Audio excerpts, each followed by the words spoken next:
To show you very quickly how to use VTAC course search. And this is really important to use this to start looking for courses that you might be interested in if you wish to study after year 12. So vtac.edu.au is something that you'll become really familiar with. Just as a reminder, you can't actually apply for any courses until later on in the year. This is set up for last year's year 12s. But will be ready for you later in the year. Now, to start looking for searches, you want to come down to this button here, find courses, and click on this, and course search. So I will click on that. It will load up a page like this, and you can search for anything. It could be arts, you might have a particular job that you're interested in, lots and lots of different things. So why don't I type in, let's do law and see what comes up.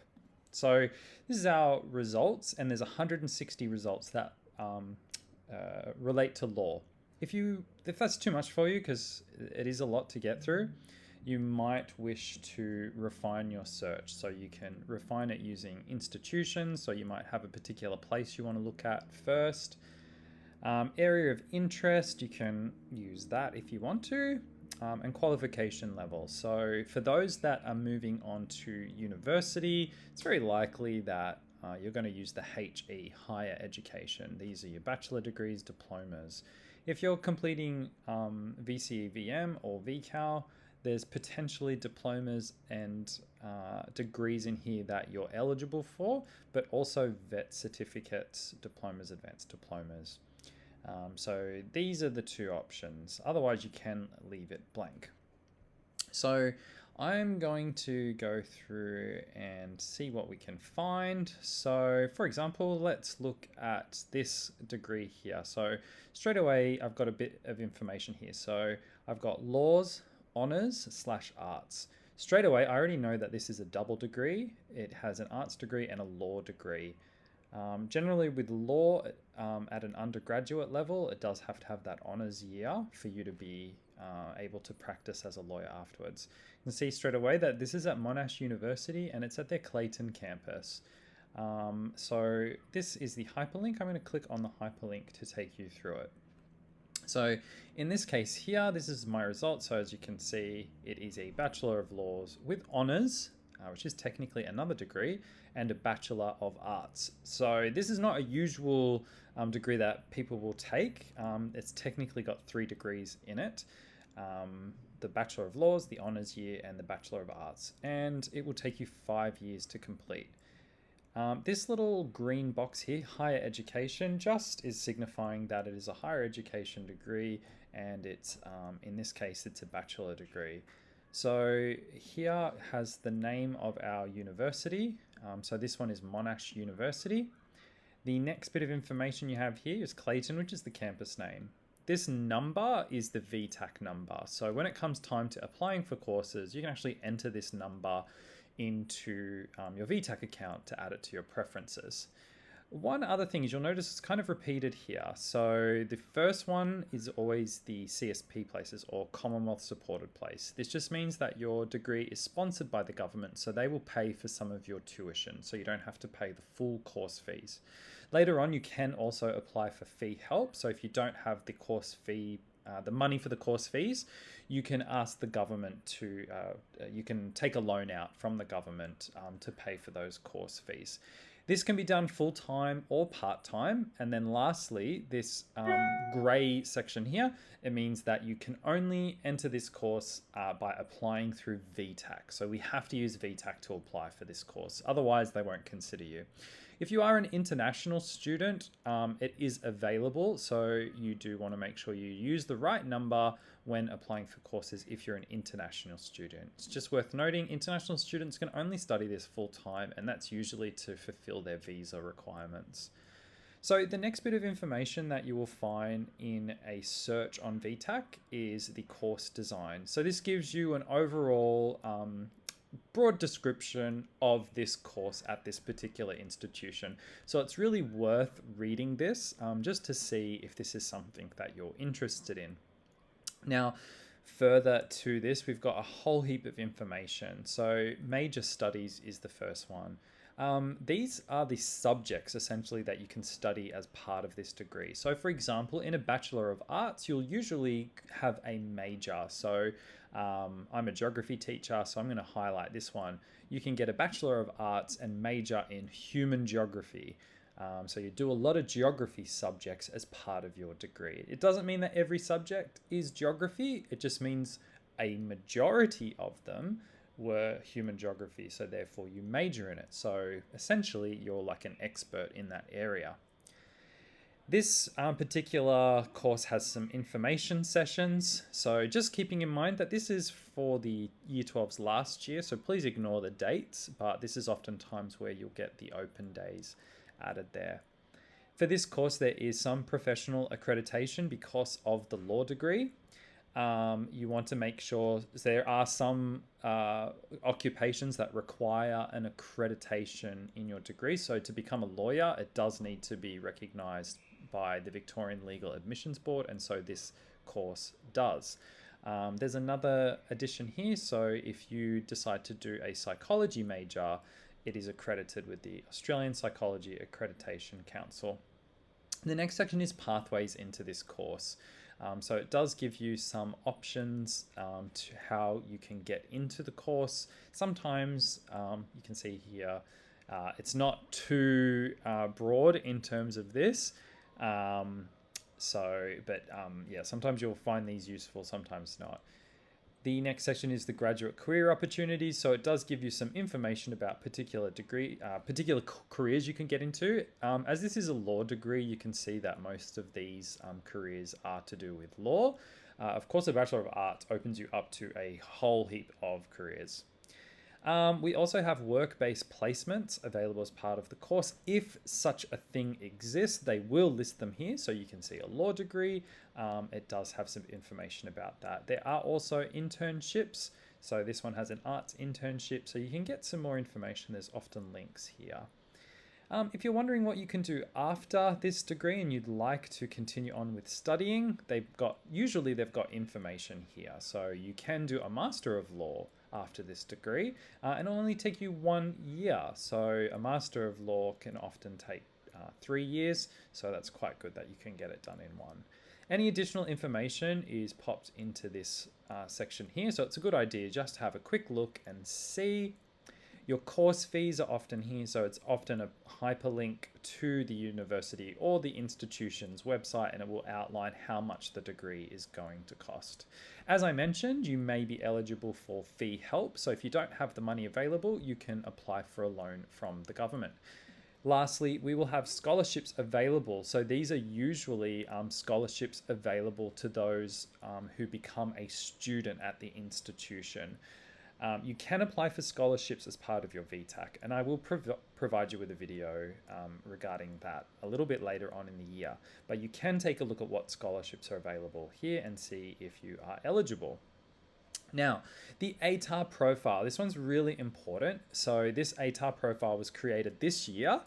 So this is based on the 2022 and 2023 offers, so last year's Year 12s. So this is the most up-to-date information. It could change for our current Year 12s, but this is what happened with the offers that have just been made in the last couple of months. You'll notice for here, it's talking about the Clayton campus. We have got it split into two, an ATAR and a selection rank. This is the ATAR that when these people woke up on December, they logged online to see their results. This is the ATAR that they saw. So someone got into this course and their ATAR was 90.15. I appreciate that this example has quite a high ATAR, but this is because the example I'm using is a double degree in law, so it does usually have a higher ATAR. Now, that is not what the university uses to get into the course. If we go to the university website and look at this course, we'll notice that it lists an ATAR of 97. This is actually called a selection rank, and this is what they use to decide who gets into the course. So this is actually the ATAR plus any adjustments that are made to this person's application. So everybody is eligible for adjustments if you apply for Special Entry Access Scheme, or SEAS. We've also referred to it as Special Consideration. If you apply for Category 1, which is just handing over your personal information, you could get some bonus points or adjustment factors to your ATAR. So in this particular case, someone had an ATAR of 90.15, but after all the adjustments, it was boosted up for this particular course to 97. It doesn't mean it was boosted to 97 for all of the Monash courses, it's just for this particular course. So this is really important to look at, and for people to realize that the university only uses the ATAR, so the Australian Tertiary Admissions rank. Remember, this is just a ranking system.